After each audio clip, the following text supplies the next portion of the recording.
Hello students, welcome to Magnet Brains. कैसे हैं आप सब? आई होप आप सब बहुत अच्छे से होंगे। My name is Neha Verma from magnet brains. So students, magnet brains एक ऐसा यूट्यूब चैनल है जहां आपको किंडरगार्टन मींस केजी से क्लास 12 तक आपको आपके पूरे सिलेबस का वीडियो मिलता है, वो भी 100% फ्री। यस स्टूडेंट्स, यहाँ से पढ़ाई करने का, यहाँ से वीडियो देखने का आपको कोई भी पेमेंट नहीं करना पड़ता। तो चलिए शुरू करते हैं आज की पढ़ाई।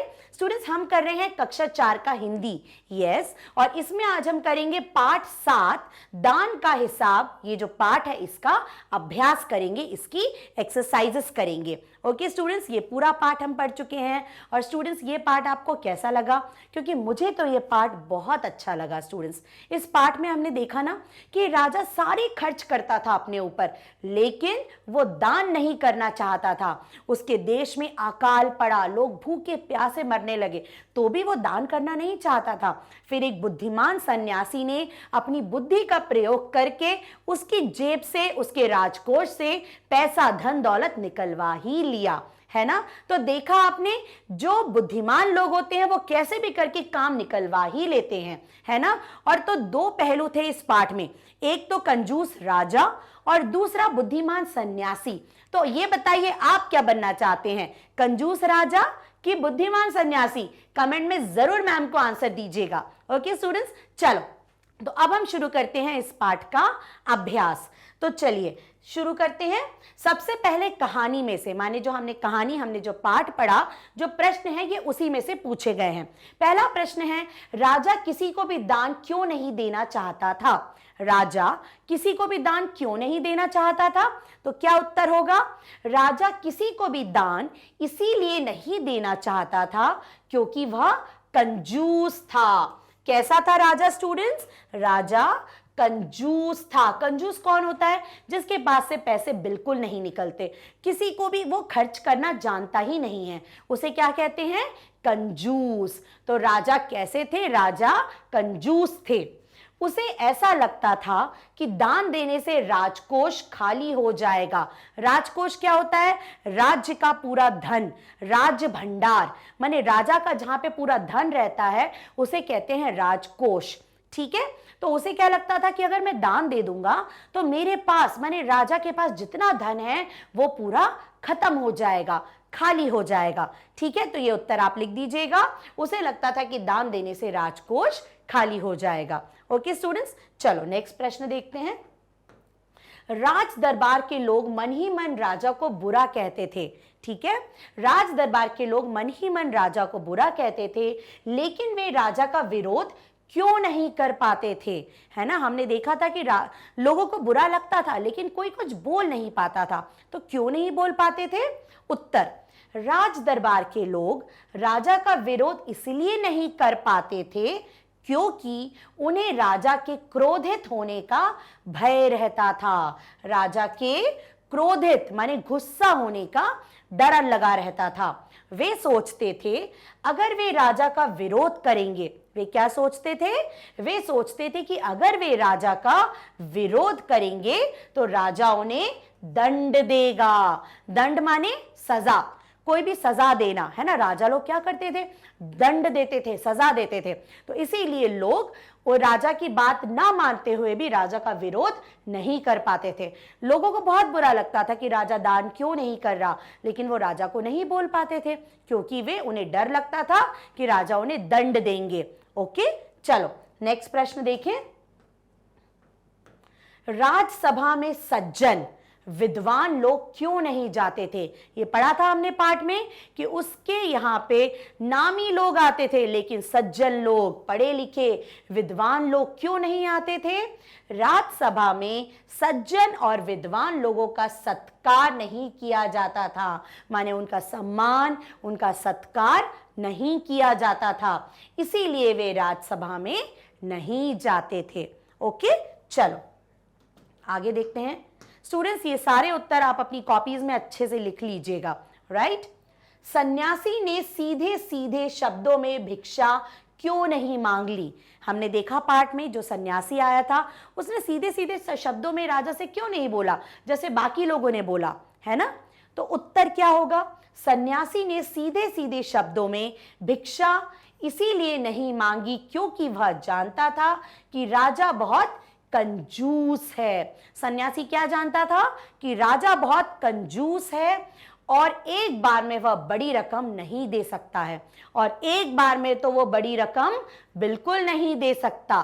ठीक है, इसीलिए सन्यासी ने सीधे सीधे शब्दों में भिक्षा नहीं मांगी। ओके, चलो आगे बढ़ते हैं। राजा को सन्यासी के आगे गिड़गिड़ाने की जरूरत क्यों पड़ी? माने राजा को सन्यासी के आगे ऐसे गिड़गिड़ाने की जरूरत क्यों पड़ी? राजा क्यों गिड़गिड़ाया? उसने क्यों भिक्षा जो सन्यासी के सामने ऐसे बहुत सारी निम्मतें, मतलब उसने मिन्नतें करी कि आप ऐसा कर लो, आप हमसे ज्यादा पैसे मत लो, नहीं तो हमारा राजकोष खाली हो जाएगा। उसने इतनी मिन्नतें क्यों करी सन्यासी के आगे? सन्यासी को भिक्षा देते देते राजकोष खाली होता जा रहा था, है ना। सन्यासी को भिक्षा देते देते राजकोष खाली होता जा रहा था। अतः राजकोष को बचाने के लिए, किसको बचाने के लिए? राजकोष को बचाने के लिए राजा को सन्यासी के आगे गिड़गिड़ाना पड़ा। इसीलिए राजा को सन्यासी के आगे गिड़गिड़ाना पड़ा। ओके स्टूडेंट्स, तो चलो ये हो गया। आगे पढ़ते हैं। अंदाज अपना अपना। अब इसमें आपको क्या है, जो प्रश्न हैं वो कुछ अपने हिसाब से भी उत्तर देने हैं। ठीक है, कहानी के तो सारे हमने उत्तर दे दिए। चलिए, तुम नीचे दिए गए वाक्यों को किस तरह से कहोगे? माने जो वाक्य दिए गए हैं उन्हें आप अपनी समझ से कैसे उसका उत्तर दोगे। ठीक है, तो हमारा पहला प्रश्न है, दान के वक्त उनकी मुट्ठी बंद हो जाती थी। ये वाक्य हमने पाठ में पढ़ा था कि दान के समय जब दान करने की बारी आती थी तो राजा जी की मुट्ठी बंद क्यों हो जाती थी? ठीक है, मुट्ठी बंद क्यों हो जाती थी? तो इसका उत्तर क्या होगा? दान के समय, माने इसकी जो समझ, इस वाक्य से जो हम समझ रहे हैं वो क्या होगा? दान के समय उनके हाथ से पैसे नहीं निकलते थे। मुट्ठी बंद होना माने कंजूसी करना, पैसे ना निकालना, पैसे खर्च ना करना। ओके स्टूडेंट्स, तो दान के समय उनके हाथ से पैसे नहीं निकलते थे। ओके, समझ गए आप? चलिए अब दूसरा वाक्य देखते हैं क्या है। हिसाब देखकर मंत्री का चेहरा फीका पड़ गया। मतलब जब मंत्री ने हिसाब देखा तो उसका चेहरा फीका पड़ गया। अब आप सोचेंगे फीका मतलब नमक नहीं होना, मिर्ची नहीं होना, ऐसा होता है क्या? तो फीके का मतलब होता है स्टूडेंट्स घबरा जाना। माने हमारा रिजल्ट देख के हमारा चेहरा फीका पड़ गया, माने घबरा जाना। फीका पड़ना माने घबरा जाना।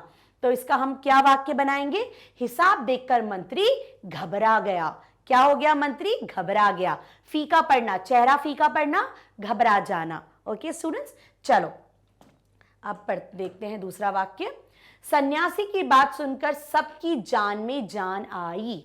सन्यासी की बात सुनकर सबकी जान में जान आई। तो क्या होगा वाक्य? सन्यासी की बात सुनकर सभी ने राहत की सांस ली। सभी ने राहत की सांस ली, माने सब बिल्कुल निश्चिंत हो गए कि अब राजकोष खाली नहीं होगा। ठीक है, चलिए, लाखों रुपए राजकोष में मौजूद हैं। लाखों रुपए राजकोष में मौजूद हैं जैसे धन का सागर हो। ठीक है, तो इसका क्या मतलब होगा? राजकोष में इतने रुपए पैसे हैं जैसे धन का सागर हो। धन का सागर माने बहुत अधिक रुपए पैसे होना। ठीक है स्टूडेंट्स, चलो आगे देखते हैं। अब सभी हाथ, साथी हाथ बढ़ाना। अब ये कुछ आपको सोच के उत्तर देने हैं, ठीक है, जिनको आप वो काम जो आप मिल बांट कर कर सके। जैसे कि कभी कभी कुछ इलाकों में बारिश बिल्कुल नहीं होती। ठीक है, नदी, नाले, तालाब सब सूख जाते हैं, फसलों के लिए पानी नहीं मिलता, खेत सूख जाते हैं, पशु पक्षी जानवर लोग भूखे मरने लगते हैं। ऐसे समय पर वहां रहने वाले लोगों को मदद की जरूरत होती है। ठीक है, और ऐसा समय हम क्या कहते हैं? अकाल पड़ना। जब पानी नहीं बरसता, जब बारिश नहीं होती तो पेड़ पौधों के लिए पानी नहीं मिलता, फसलों के लिए पानी नहीं मिलता, लोग भूखे प्यासे मरने लगते हैं। उस समय को हम क्या बोलते हैं? अकाल पड़ना। ठीक है स्टूडेंट्स, तुम भी लोगों की मदद जरूर कर सकते हो। ऐसे समय पर आप सब, हम सब लोगों की मदद कर सकते हैं। सोचकर बताओ तुम अकाल में परेशान लोगों की मदद कैसे करोगे। ठीक है, तो आपको सोचकर उत्तर देना है। पहला प्रश्न, तो देखो क्या उत्तर होगा। धन और भोजन सामग्री एकत्र कर मैं अकाल पीड़ितों के बीच जाऊंगा और उनकी मदद करूंगा। ठीक है, सेम वैसे ही स्टूडेंट्स, जब कोरोना काल आया था, है ना, कोरोना काल में हमने क्या किया, बहुत सारे लोग जिनकी आमदनी बंद हो गई, छोटे छोटे ठेले वाले, छोटी छोटी दुकान वाले, जिनकी आमदनी ही बंद हो गई थी क्योंकि सबको अपने घर में बंद रहना था, लॉकडाउन लग गया था, तब लोग, आपने देखा लोगों ने कैसे एक दूसरे की मदद करी। जो मदद कर सकते थे उन्होंने धन, बहुत सारे खाने की सामग्री और बहुत सारे कपड़े, ये सब इकट्ठा किया, और उसके बाद लोग जो मदद, मतलब जिनके पास नहीं था उनकी जाके मदद करी, है ना। तो आप भी, चाहे कोरोना काल हो या कोई भी ऐसी परिस्थिति आती है, तो तब हमको क्या करना चाहिए, धन सामग्री, मतलब धन और भोजन, मतलब कुछ लोगों को पैसों की भी जरूरत होती है, तो अगर आप पैसों की भी मदद कर सकते हैं, या खाद्य सामग्री भोजन की भी मदद कर सकते हैं, या कपड़े लत्ते दे सकते हैं, तो वो जिनको जरूरत है उन्हें जाकर बांटिए, उन्हें दीजिए। ठीक है, तो ये सब काम हम कर सकते हैं। उसके बाद, तुम्हारे विचार से राज दरबार में किसकी क्या क्या जिम्मेदारी होगी। माने अब आपको बताइए, राज, हमने देखा ये एक राजा की कहानी थी, तो राजा के घर में मंत्री भी होते, मतलब राजा का जो दरबार होता है वहां मंत्री भी होते हैं, सिपाही भी होते हैं, है ना, अलग अलग लोग होते हैं जिनके अलग अलग काम होते हैं। तो सबसे पहले मंत्री, तो मंत्री की क्या क्या जिम्मेदारियां होती होंगी। तो मंत्री की जिम्मेदारी पूरे राज्य की देखभाल करना होती है। माने मंत्री को पूरे राज्य की देखभाल करनी होती है, वह राजा के काफी निकट होता है, माने कोई भी बात वो राजा को तुरंत जाके बता सकता है, और हर तरह के मामले में उसे उचित सलाह देता है। माने कहीं कहीं पे राजा को भी किसी की सलाह लेनी पड़ती है, तो मंत्री राजा को सलाह देता है। ठीक है, चलो आगे बढ़ते हैं। सो स्टूडेंट्स, नेक्स्ट है भंडारी। भंडारी कौन होता है। भंडारी की जिम्मेदारी राजकोष को सुरक्षित रखना होती है। हमने पाठ में भी देखा था कि राजकोष की पूरी पूरी जिम्मेदारी भंडारी के हाथ में होती है। ओके स्टूडेंट्स, पूरे राज्य के खर्च का हिसाब किताब रखना भंडारी का ही काम होता है।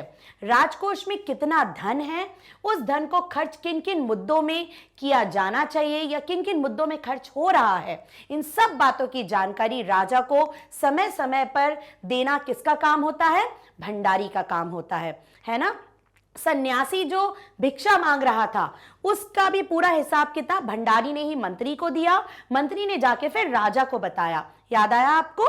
ठीक है, चलो आगे बढ़ते हैं। अब देखो, सभी ने कहा हमारे महाराज कर्ण जैसे दानी हैं।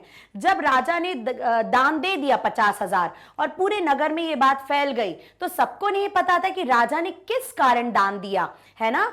तो लेकिन फिर भी सबने क्या सोचा कि हमारे महाराज कर्ण जैसे दानी हैं, तो आप पता करो कर्ण कौन थे। तो कर्ण कौन थे, कर्ण जैसे दानी क्यों बोला गया, तो इसका उत्तर है कर्ण कुंती के पुत्र थे। महाभारत अगर आपने नहीं देखी तो एक बार गूगल पे महाभारत जरूर देखिएगा बच्चों। कर्ण कौन थे, कर्ण कुंती के पुत्र थे। वे बहुत बड़े दानी माने जाते थे। माने सबसे बड़े अगर दानी बोले जाते हैं तो किसका उदाहरण दिया जाता है, कर्ण का उदाहरण दिया जाता है ना। तो कर्ण कुंती के पुत्र थे, वे बहुत बड़े दानी माने जाते थे, इसलिए राजा को बोला गया था महाराज को कि हमारे महाराज कर्ण जैसे दानी हैं। ओके स्टूडेंट्स, चलो कर्ण जैसे दानी का क्या मतलब है। अब कर्ण दानी तो थे, लेकिन उन्होंने ऐसा क्या दान किया था कि उन्हें बोला गया था कर्ण जैसे दानी। तो देखिए उसका उत्तर, कर्ण बहुत बड़े दानी थे। ठीक है, उन्होंने अपना कवच और कुंडल तक दान में दे दिए थे। जब महाभारत का युद्ध हुआ था पांडवों में और कौरवों में, तो जब पांडवों को लगने लगा कि शायद वो हार जाएं, क्योंकि वो कर्ण से नहीं जीत सकते थे, क्योंकि कर्ण के पास उन क्या थे, कवच, माने उस कवच से कर्ण को कोई नहीं मार सकता था, वो कवच उनकी रक्षा करता था, और उनके कुंडल। ठीक है, लेकिन उन्होंने अपनी कवच और कुंडल ही दान में दे दिए थे। उनको पता था कि अगर उनके पास से ये कवच और कुंडल चले जाएंगे तो उनकी हत्या हो सकती है, लेकिन उसके बाद भी उन्होंने कवच और कुंडल दान में दे दिए। उन्होंने ये भी नहीं सोचा कि इसको उतारने के बाद मैं मर जाऊंगा, ये सोचे बगैर उन्होंने दान दे दिया, इसीलिए उन्हें सबसे बड़ा दानी माना जाता है। तो उन्होंने अपने कवच और कुंडल भी दान में दे दिया था। उनसे बड़ा दानी कोई नहीं हुआ है। कर्ण जैसे दानी का मतलब है कर्ण की तरह अपना सर्वस्व दान करना। सर्वस्व माने सब कुछ दान करने में जरा भी संकोच ना करना, है ना, माने एक बार भी नहीं सोचना कि हमने कुछ दान किया है, ठीक है। तो इसीलिए बोला जाता है कर्ण जैसे दानी। ओके स्टूडेंट, समझ गए आप? चलो, दान क्या होता है? अब दान तो हमने बहुत करा, लेकिन दान होता क्या है? गरीबों दुखियों की सहायता के लिए दिया गया धन दान कहलाता है। माने गरीबों को, दुखी लोगों को जो उनकी सहायता के लिए पैसे रुपया दिया जाता है वो दान कहलाता है। माने उसके बदले में उनसे कुछ भी नहीं लिया जाता। ओके स्टूडेंट्स, चलो आगे बढ़ते हैं। किन किन कारणों से लोग दान करते हैं? माने लोग दान क्यों करते हैं, है ना। अगर हम पूछे कि आप दान क्यों कर रहे हो तो क्यों दान किया जाता है, तो कई कारणों से लोग दान करते हैं। जैसे पुण्य कमाने के लिए, माने अच्छा काम, पुण्य कमाएंगे, कहते हैं ना अच्छा काम करोगे तो पुण्य कमाओगे, है ना। तो पुण्य कमाने के लिए, परोपकार करने के लिए, परोपकार माने अच्छे काम करना, दूसरों की मदद करना। नाम कमाने के लिए, कुछ लोग दान देखा है आपने, किसी को कुछ देते हैं और उसका फोटो क्लिक करा लेते हैं, तो ये होता है नाम कमाना। माने दान भी दिया और नाम भी कमा लिया। तो बहुत सारे कारण होते हैं जिनके कारण लोग दान करते हैं। ओके स्टूडेंट्स, आगे देखते हैं। कहानी और तुम, ठीक है। राजा राजकोष के धन का उपयोग किन किन कामों में करता था? जैसे, ठीक है, ये चीज हो गई, ये एक प्रश्न है। दूसरा प्रश्न क्या है इसी से रिलेटेड? तुम्हारे घर में जो पैसा आता है वह कहां कहां खर्च होता है पता करके लिखो। तो पहले प्रश्न का उत्तर क्या होगा? राजा राजकोष के धन का उपयोग अपने वस्त्रों पे, मनोरंजन और महल की सजावट पे करता था। ये याद है आपको? वो गरीबों की मदद नहीं करता था, वो अपने वस्त्र, आभूषण, महल की सजावट, इन सब चीजों पे वो खर्च करता था, ठीक है। आपके घर में पैसा कहां कहां खर्च होता है? मेरे घर में जो भी पैसा आता है वह खाने पीने में, यस, पढ़ाई लिखाई में, बिजली पानी में, गैस में, टेलीफोन में, कपड़ों आदि पर खर्च होता है। तो सबके घर में जो पैसा आता है वो इन्हीं चीजों पे खर्च होता है ना। हमारी बच्चों की पढ़ाई लिखाई पे, खाने पीने पे, कपड़ों पे, गैस पे, टेलीफोन का बिल, इसका बिल, बिजली का बिल, है ना। तो ये सब उत्तर आप अपने हिसाब से भी दे सकते हैं स्टूडेंट्स, राइट। दूसरा प्रश्न देखिए। अकाल के समय लोग राजा से कौन कौन से काम करवाना चाहते थे? पहला प्रश्न। दूसरा, तुम क्या करोगे? तुम अपने स्कूल या इलाके में क्या क्या काम करवाना चाहते हो? एक प्रश्न है किताब में से, पाठ में से, और दूसरा आपके ऊपर पूछा गया है, ठीक है। तो पहले प्रश्न का उत्तर क्या है? लोग राजा से अकाल पीड़ितों की मदद करवाना चाहते थे। वे चाहते थे कि राजा जरूरतमंदों को कम से कम 10,000 रुपए दे दे जिससे वे अपना पेट भर सकें। तो लोग क्या चाहते थे कि वे 10,000 रुपए तो दे दे राजा, जिससे उनकी कुछ मदद हो जाए, वो एक टाइम का खाना तो खा ले, आधा पेट तो खाना खा ले, है ना। दूसरा प्रश्न आपको अपने आप देना है। तुम अपने स्कूल या इलाके में क्या क्या काम करवाना चाहते हो? तो ये बताइए। आपसे अगर कोई पूछे, कोई आपकी टीचर आ जाए या आपके स्कूल के प्रिंसिपल आ जाए और बोले बताइए कि आप अपने स्कूल में क्या क्या करवाना चाहते हैं, तो आप क्या बोलेंगे? सबसे पहले तो साफ सफाई, है ना। उसके बाद खेल का मैदान, हो सकता है आप अपने स्कूल में खेल का मैदान अच्छा बनवाना चाहते हो, कुछ झूले लगवाना चाहते हो, है ना। साफ सफाई लगवाना, झूले लगवाना, उसके बाद और कंप्यूटर्स मंगवाना। तो ये सारे काम अपने स्कूल में आप करवाना चाहेंगे। और आप अपने इलाके में जहां आप रहते हैं वहां क्या करवाना चाहेंगे? सबसे पहले एक अच्छे पार्क को बनाना ताकि वहां जाके आप शाम को खेल सके, जहां पे कुछ झूले हो, है ना। उसके बाद साफ सफाई, जहां पे कचरे की टंकी हो, है ना, जहां पे पानी की व्यवस्था हो अच्छी। तो ये सारी चीजें आप अपने स्कूल और अपने इलाके में करवाना चाहेंगे। अगर और भी कुछ आपके दिमाग में आता है तो आप जरूर मैम को भी लिखिएगा और अपनी कॉपी में भी ये आंसर जरूर दीजिएगा।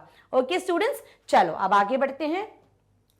राजा किसको दान देना पसंद नहीं करता था? तुम्हारे विचार से राजा किसी को भी दान देना नहीं पसंद करता था। तुम्हारे विचार से राजा सही था या गलत था? अपने उत्तर का कारण भी बताओ, है ना। तो बिल्कुल सही है कि राजा किसी को भी दान नहीं देना पसंद करता था। तो क्या राजा सही था? नहीं, कोई भी नहीं कहेगा कि राजा सही था, क्योंकि राजा बिल्कुल गलत था। क्यों गलत था? देखिए, मेरे विचार में, आप सभी के, आप अपना विचार से आप शुरुआत उत्तर की कैसे कर सकते हैं? मेरे विचार में राजा बिल्कुल गलत था। क्यों गलत था? राजा जिस देश पर शासन या राज्य करता था, उसके सभी लोग उसकी प्रजा हैं। ठीक है, प्रजा की देखभाल करना, उन्हें खुश रखना राजा का परम कर्तव्य है। राजा नहीं कि राजा बस नाम का हो गया। राजा का क्या कर्तव्य होता है? अपनी प्रजा का ध्यान रखना, अपनी प्रजा को खुश रखना, अपनी प्रजा की रक्षा करना। अगर वह ऐसा नहीं करता है तो वह गलत रास्ते पर है। ठीक है, और हमारे यहाँ इस कहानी में जो महाराज थे, उन्हें तो अपने राज्य के लोगों की परवाह ही नहीं थी, इसलिए वो बिल्कुल गलत थे। ठीक है स्टूडेंट्स, चलो आगे बढ़ते हैं। राजा दान देने के अलावा और किन किन तरीकों से लोगों की सहायता कर सकता था? माने राजा अगर दान दे देता तो दान के अलावा भी वो कैसे सहायता कर सकता था? उत्तर, लोगों को भोजन सामग्री और वस्त्र देकर। भोजन सामग्री माने खाने की चीजें, और वस्त्र यानी कपड़े देकर उनकी सहायता कर सकता था। क्योंकि मेन इंसान की सबसे पहली जरूरत क्या है? खाना, कपड़े और रहना, है ना। अगर इंसान को खाने को मिले, पहनने को कपड़े मिले और रहने को घर मिले, तो इससे ज्यादा उसको कुछ चाहिए नहीं। ये इंसान की बिल्कुल बेसिक नीड है, माने ये बिल्कुल छोटी सी जरूरत है जो पूरी हर इंसान की ये जरूरत होती है। इसके बगैर इंसान जिंदा नहीं रह सकता, है ना स्टूडेंट्स। वह उनके लिए पक्की सड़कें और कुएं बनवा सकता था, क्योंकि अकाल था तो वो कुएं खुदवा सकता था, पक्की सड़कें बना सकता था, सड़कों के किनारे पेड़ पौधे लगवा सकता था। अकाल पड़ गया तो वो पेड़ पौधे लगवा सकता था, अस्पताल बनवा सकता था क्योंकि लोग बीमार पड़ रहे थे। तो इस तरह से राजा उनकी मदद कर सकता था, है ना स्टूडेंट्स। चलो आगे बढ़ते हैं। पूर्वी सीमा के लोग भूखे प्यासे मरने लगे। हमने पढ़ा था पूर्वी सीमा। पूर्वी क्या हो गया? एक दिशा हो गई, पूरब, पश्चिम, उत्तर, दक्षिण। तो पूर्वी सीमा माने पूर्व दिशा में जो लोग रहते हैं, पूरब की सीमा पर, वो भूखे प्यासे मरने लगे थे। तो पूरब जो शब्द है उसके दो अर्थ होते हैं। पूर्व एक दिशा भी होती है, जैसे मैम ने आपको बताया अभी, पूरब, पश्चिम, उत्तर, दक्षिण। और पूर्व का मतलब पहले भी होता है। पूर्व में मैं कक्षा तीसरी में था, है ना, अभी मैं कक्षा चौथी में हूं। तो पूर्व मतलब पहले भी होता है और पूर्व एक दिशा भी होती है। ठीक है स्टूडेंट्स, तो नीचे ऐसे ही कुछ और शब्द दिए हैं जिनके दो दो अर्थ हैं। अब कौन कौन से शब्द हैं देखिए। पहले जल। अब जल क्या है? पीने के लिए स्वच्छ जल चाहिए, जल का मतलब पानी। और दूसरा जल क्या होगा? सब्जी जल गई, है ना, आज तो सब्जी जल गई। तो यहां पे जल शब्द के स्टूडेंट्स दो दो अर्थ हो गए। एक जल माने पानी और एक जल माने जलना, सब्जी जल गई, रोटी जल गई। ठीक है, दूसरा है मन। आज मेरा मन बहुत अच्छा है। ठीक है, तौल कर बताओ कि इस बारे में कितना मन चावल है। तो यहां पे मन के दो अर्थ हो गए। एक मन हमारा मन, और एक होती है क्वांटिटी, माने कितना मन चावल है। ठीक है स्टूडेंट्स, तो यहां मन के दो दो अर्थ हो गए। मगर, एक मगर क्या होगा? देखो, वह आया मगर तुरंत चला गया, माने वो आया मगर तुरंत चला गया। और दूसरा मगर क्या होगा? पानी में रहकर मगर से बैर नहीं करना चाहिए। ठीक है स्टूडेंट्स, पानी में रहकर मगर से बैर नहीं करना चाहिए। तो दो हमारे शब्दों के उत्तर हो गए, मतलब अर्थ होगा। एक मगर माने वो आया मगर चला गया, और दूसरा मगर माने जानवर, मगरमच्छ। ओके स्टूडेंट्स, चलो आगे बढ़ते हैं। तो यहां पे ऐसे बहुत सारे शब्द होते हैं जिनके दो अर्थ निकलते हैं, है ना। शब्द एक है, शब्द को लिखने का तरीका भी एक है, लेकिन अर्थ अलग अलग है। ठीक है, चलो पूर्व, और ये तो हो गया हमारा। अब हम अपना दूसरा प्रश्न देखते हैं। नीचे चार दिशाओं के नाम लिखे हैं, जैसे पूर्व, पश्चिम, उत्तर, दक्षिण। ये क्या है? दिशाएं हैं, है ना, पूरब, पश्चिम, उत्तर, दक्षिण। ठीक है, तो आपको क्या बताना है, तुम्हारे घर और स्कूल के पास इन दिशाओं में क्या क्या है, तालिका भरो। माने एक टेबल दिया है आपकी किताब में, आपको बताना है आपके घर के पास पूरब दिशा में क्या क्या है और स्कूल के पास पूरब दिशा में क्या क्या है। पश्चिम दिशा में आपके स्कूल के पास क्या है और आपके घर के पास क्या है। उत्तर दिशा में आपके स्कूल के पास क्या है और घर के पास क्या है। दक्षिण दिशा में भी आपके घर के पास क्या है और स्कूल के पास क्या है। ओके स्टूडेंट्स, देखिए आप कहीं पे भी खड़े होंगे, ठीक है। सूरज कहां से निकलता है, सूरज निकलता है कहां से बताइए, पूरब दिशा से, और डूबता कहां है, पश्चिम दिशा में, ठीक है। तो ये हो गई आपकी पूरब दिशा, पश्चिम दिशा, सामने उत्तर और पीछे दक्षिण। ओके, हमेशा याद रखिए पूरब, सूरज कहां से उगता है, पूरब दिशा से, और डूबता कहां है, पश्चिम दिशा में, और आपके जस्ट सामने होगी उत्तर दिशा और आपके पीछे होगी दक्षिण दिशा। तो इन दिशाओं में जो भी चीजें आती है, मान लीजिए आपके घर के पास पूरब दिशा में कोई टंकी हो या कोई स्कूल हो या कोई बाजार लगता हो, वो आप यहां पे लिख देना। स्कूल के पास पूरब दिशा में हो सकता है कोई बरगद का पेड़ हो, या जो भी चीज हो वो यहां पे आपको अच्छे से पहले देखना है और फिर लिखना है। ओके स्टूडेंट्स, तो यहां पे हमारा खत्म होता है अभ्यास इस पाठ का, जिसका नाम है दान का हिसाब। ओके, तो ये पूरा अभ्यास आपको मिल जाएगा मैग्नेट ब्रेन की वेबसाइट पर। गूगल करो, हमारी वेबसाइट डालो, ये पेज ओपन होगा, इसमें नीचे कक्षाएं, क्लासेस दी हैं, यहाँ पे क्लास 4 पे जाइए, ठीक है, क्योंकि हम क्लास 4 पढ़ रहे हैं। आप जैसे ही क्लिक करेंगे क्लास 4 के सारे सब्जेक्ट ओपन हो जाएंगे। इस पे हिंदी बुक पे जाइए, यहाँ पे क्लिक करिए, तो आपको सारा पाठ, माने पार्ट 1 से अभी तक हमने जितना पढ़ा है सब कुछ मिलेगा, और आगे जो हम पढ़ेंगे वो भी मिलेगा। ओके स्टूडेंट्स, तो ये सब कुछ मिलता है मैग्नेट ब्रेन्स पर। और यहाँ पर क्या क्या मिलता है स्टूडेंट्स, यहाँ पे किंडरगार्टन माने केजी से क्लास 12 तक ऑनलाइन स्कूल एजुकेशन बिल्कुल फ्री में मिलती है। राइट, तो यहाँ पे हमारा ये पार्ट पूरा हो गया, इसका अभ्यास भी पूरा हो गया। हम मिलेंगे फिर से एक नए पार्ट के साथ। Till then bye bye, take care.